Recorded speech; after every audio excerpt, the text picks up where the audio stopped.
Hello. Today's video is about why once you initiate no contact with a narcissist, you should maintain it no matter what. There's a lot of information available out there that preaches the value of no contact. They say it's the only solution for dealing with a narcissist, and you're wrong if you think otherwise. To a degree, this is true. Usually no contact is the only good solution. It's not like narcissists are willing to change or work on creating a mutually beneficial, healthy relationship, after all. There is one thing that no one talks about, though.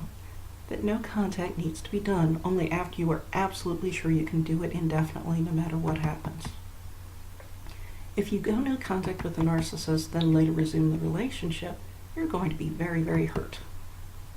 If a narcissist can lure you back into the relationship, or if you initiate contact with her, she will see you as being weak with no boundaries. 1993, I went no contact with my mother for the first time. I gave in to the frequent pressure of my ex-husband, and I spontaneously told her to get out of my life during an argument we had over the phone. A few months later, I ran into my parents at a local mall. My mother then told me I needed to come to her home shortly after, and I blindly obeyed. This showed my mother I had no boundaries, and she could treat me like dirt without fear of repercussions. Then again, in 2001, I want no contact with her. This time, at least, it was well thought out, and I prayed a lot about it. That lasted until 2007, when I allowed her back into my life. At first, our relationship was quite a bit better, but, I had also had time to work on my healing, and I had learned about boundaries. Even so, it wasn't all that long, and my mother was back at being abusive. I've heard similar stories from many people. After going no contact, they resumed the relationship, only to be abused even worse than they were prior to going no contact. If you're considering going no contact with a narcissist in your life, I'd like to urge you today to seriously consider it before making any drastic moves. Now, I'm not saying you need to stay in the relationship. That decision is yours and yours alone, and no one should tell you what to do. I'm just saying be absolutely 1000% sure that if you opt for no contact, once you do it, nothing can lure you back into the relationship. You're going to have to think about all kinds of scenarios that can come up when you're no contact. Some of them are definitely not good ones. What if the narcissist suddenly became an invalid or terminally ill? Would you still be able to have the strength to remain no contact? What if lots of flying monkeys come to you? Do you think you could face whatever pressure and guilt they put on you, or would you cave in?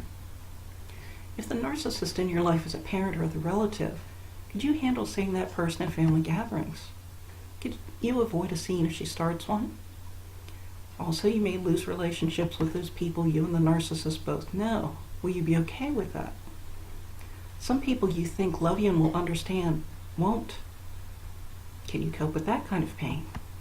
Can you protect yourself however necessary if the narcissist begins to stalk or harass you, or as the flying monkeys do it? I know these topics are really difficult to think about, but you really need to do so before deciding definitely on going no contact. Unfortunately, like I said, no contact is often the best choice. However, it should not be done without a lot of consideration and prayer first. So if you're considering going no contact, don't do it after a big fight. Think about it and pray a lot about it, preferably after you've had some time away from the narcissist to help you clear your head. Ask God what you should do and listen for his answer. If you feel you want to go no contact but you're unable to at this time for whatever reason, that's fine. Listen to your instincts and trust God. His timing is always perfect. In the meantime, you can still do your best with refusing to provide any narcissistic supply, the gray rock method, and continue enforcing healthy boundaries. While a relationship with a narcissist is incredibly difficult, it's better to hang in there for a little while longer than to go no contact and be lured back in at a future date.